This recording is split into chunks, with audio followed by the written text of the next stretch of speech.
আর আরেকটা যে কি এখন নতুন ব্যবসা শুরু হয়েছে, আপনি দেখবেন জায়গায় জায়গায় খালি বিলবোর্ড আর বিলবোর্ড, পোস্টার আর পোস্টার। তার হিসাবে ইমেজ যাতে নষ্ট না হয়, আমি প্রতিজন নাগরিককে, আমি রূপগঞ্জবাসীকে অনুরোধ করবো আপনাকে তো সচেতন থাকবে। প্রধান একবার একটা কথা কিন্তু বলে গেছে, মাদক, চাঁদাবাজ, সন্ত্রাসী, কিশোর গ্যাং, আমি এটা দূর করে ছাড়বই। আমার প্রথমত আমি জনগণকে বলার ভিতরে না, আমার মেইন জিনিসটা কি আপনারা সবাই জানেন। আপনি জনগণকে জিজ্ঞেস করে দেখেন এখনো কি বাংলাদেশ চাঁদাবাজ মুক্ত হইতে পারছে? পারে নাই। আগে যা ছিল এখনই অ্যাভারেজ সেম ক্ষমতা শক্তির ব্যবহার করতেছে। আমাদের বর্তমান এই স্বাধীন দেশ ব্যর্থ হওয়ার কোনো সুযোগ নাই।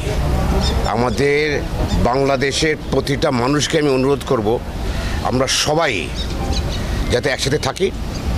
এই সরকারকে আমাদের সাকসেস করতেই হবে আর কি।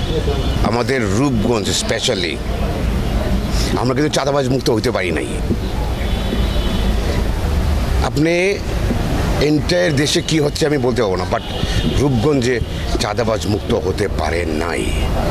আমি আপনাদের স্পষ্ট করে অনুরোধ করতেছি, চাঁদাবাজি কিন্তু করেন না। কিন্তু কোনো চাঁদাবাজ, কোনো খারাপ লোক কোনো দলের হইতে পারে না। আপনারা কেউই দলের নাম বিক্রি করা আর দলের সাইনবোর্ড দেওয়া, আর আরেকটা যে কি এখন নতুন ব্যবসা শুরু হয়েছে, আপনি দেখবেন জায়গায় জায়গায় খালি বিলবোর্ড আর বিলবোর্ড, পোস্টার আর বিলবোর্ড ভর্তি। আপনার উমুক ছবি টবি লাগায় টাকায় একটা ব্যবসা আর কি। তার হিসাবে ইমেজ যাতে নষ্ট না হয়, আমি প্রতিজন নাগরিককে, আমি রূপগঞ্জবাসীকে অনুরোধ করবো আপনাকে তো সচেতন থাকবেন, কেউ যেতে ওটা যেন নষ্ট না হয় আর কি। যে রাস্তাঘাট আমরা খালি করেছি, আমি ফ্লাইওভার নিচে আপনি খালি করেছিলাম না, আপনি দেখছেন আসার সময় দেখছেন যে রাস্তায় পুরা অলমোস্ট দখল। আপনার মাদক কিন্তু বন্ধ হয় নাই, মাদক কন্টিনিউয়াসলি চলতেছে। এখানে গাজীর যে বাহিনী, তারা কিন্তু বুক ফুলায় হাঁটতেছে, ঘুরতেছে, তারা সব করতেছে। আপনি প্রতিটা জনগণকে জিজ্ঞেস করে দেখেন রূপগঞ্জের, আপনি কোনো পলিটিক্যাল কাউকে জিজ্ঞেস না করে আপনি সাধারণ মানুষকে জিজ্ঞেস করে দেখেন, সেই ভয় ওটা এখনো আছে।